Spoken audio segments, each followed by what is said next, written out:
మన భూమికి రెండు ధ్రువాలు ఉంటాయని తెలుసు కదా. ఒకటి ఉత్తర ధ్రువం అయితే రెండోది దక్షిణ ధ్రువం.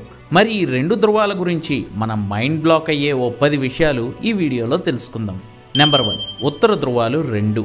భూమి మీద ఉత్తర ధ్రువం అనేది ఉత్తర వైపు ఉండే ఎండ్ పాయింట్ అనుకుంటే అది కాకుండా మరో ఉత్తర ధ్రువం కూడా ఉంటుంది.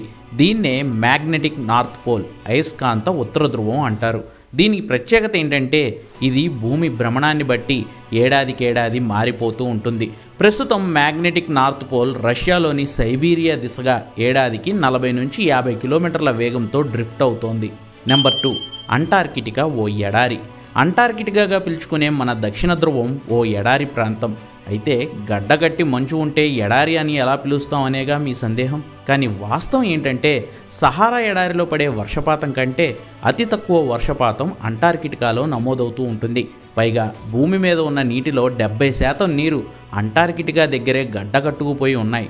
సో టెక్నికల్గా ఇది ఎడారే. నెంబర్ 3, 6 నెలలు పగలు 6 నెలలు రాత్రి. ఉత్తర దక్షిణ ధ్రువాలు రెండింటి దగ్గర విచిత్రమైన పరిస్థితులు ఉంటాయి. ఇక్కడ ఏడాదిలో 6 నెలల పాటు పగలు ఉంటే మరో 6 నెలల పాటు చీకటే ఉంటుంది. పైగా ఇక్కడ మనం ఇప్పుడు టైం జోన్స్ అని చెప్పుకునేవి ఏవీ పనిచేయవు. అందుకే కొన్ని చోట్ల కాలాన్ని కూడా పట్టించుకోరు. నెంబర్ 4, ధ్రువాల దగ్గర దిక్కులేని దిక్సూచి. మనం ధ్రువాల దగ్గరికి చేరుకునే కొద్దీ మన దగ్గరున్న కంపాస్లకు ఆల్మోస్ట్ పిచ్చెక్కిపోతుంది. అవి ఏ దిక్కును చూపిస్తున్నాయో కూడా అర్థం కాదు. అక్కడ మ్యాగ్నెటిక్ ఫీల్డ్ లైన్స్ నెట్ట నిలువుగా డిప్ అవుతూ ఉండడం వల్ల ధ్రువాల దగ్గర ఈ కంపాసులు సరిగ్గా పనిచేయవు. నెంబర్ 5, అరుదైన జీవజాతులు. ఉత్తర దక్షిణ ధ్రువాల వద్ద అరుదైన జీవజాతులు నివసిస్తూ ఉంటాయి. ప్రత్యేకించి ఉత్తర ధ్రువం దగ్గర మాత్రమే ధ్రువపు ఎలుగుబంట్లు కనిపిస్తాయి. అలాగే దక్షిణ ధ్రువం దగ్గర మాత్రమే పెంగ్విన్స్ కనిపిస్తాయి. కానీ మనం ఎప్పటికీ ఈ రెండు జీవులు కలిసి ఉండడం మాత్రం చూడలేం. ఎందుకంటే నిజ జీవితంలో ఈ రెండు ప్రాణులు ఎప్పటికీ కలవవు కాబట్టి అవి వాటి ధ్రువపు పరిస్థితుల్లో మాత్రమే బతకగలుగుతాయి. నెంబర్ 6, పైకి కనిపించని అద్భుతాలు. సైంటిస్టులు కనిపెట్టింది ఏంటంటే అంటార్కిటికాలో పేరుకుపోయిన ఐస్ కింద అంటే ఆల్మోస్ట్ 4 కిలోమీటర్ల అడుగున సరస్సులు కూడా ఉన్నాయట. అక్కడ కనీసం సూర్యకాంతి కూడా సోకకపోయినా కొన్ని సూక్ష్మజీవులు బతికేస్తున్నాయి.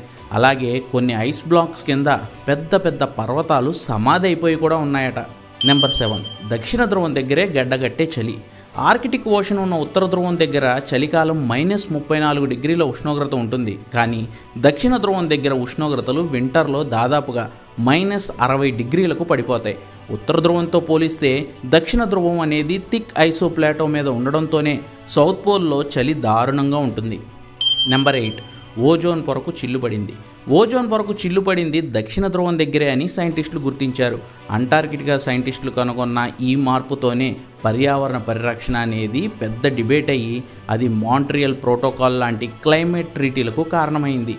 నెంబర్ 9, స్పేస్ సైన్స్ పరిశోధనలకు ధ్రువాలు ది బెస్ట్. ధ్రువాల దగ్గర అంతరిక్ష పరిశోధనలకు ఒక అద్భుతమైన అవకాశం ఉంటుంది. తక్కువ కాలుష్యం ఉండడం, క్లైమేట్ కూడా ఎప్పుడూ స్టేబుల్గా ఉండడంతో ఇక్కడ అనేక దేశాలు ఖగోళ పరిశోధనల కోసం ఏర్పాట్లు చేసుకున్నాయి. నెంబర్ 10, విలువైన వజ్రాలు. కొంతమంది జియాలజిస్టులు భావించేది ఏంటంటే ధ్రువాల కింద ఉండే ఐస్ షీట్స్ వజ్రాల గనులకు ఆవాసాలు అని చెబుతూ ఉంటారు. ఆస్ట్రేలియా, ఆఫ్రికాల్లో దొరికే విలువైన వజ్రాల కంటే విలువైన వజ్రాల గనులు ఈ ధ్రువాల కింద మంచు పొరల్లో దాగి ఉన్నాయని చెప్పి ఆశ్చర్యపరుస్తూ ఉంటారు జియాలజిస్టులు. సో ఇవి ధ్రువాలు, వాటికి సంబంధించిన టాప్ 10 ఇంట్రెస్టింగ్ ఫ్యాక్ట్స్. మీకే అంశం బాగా ఫ్యాసినేటింగ్గా అనిపించిందో కామెంట్ చేసి చెప్పండి.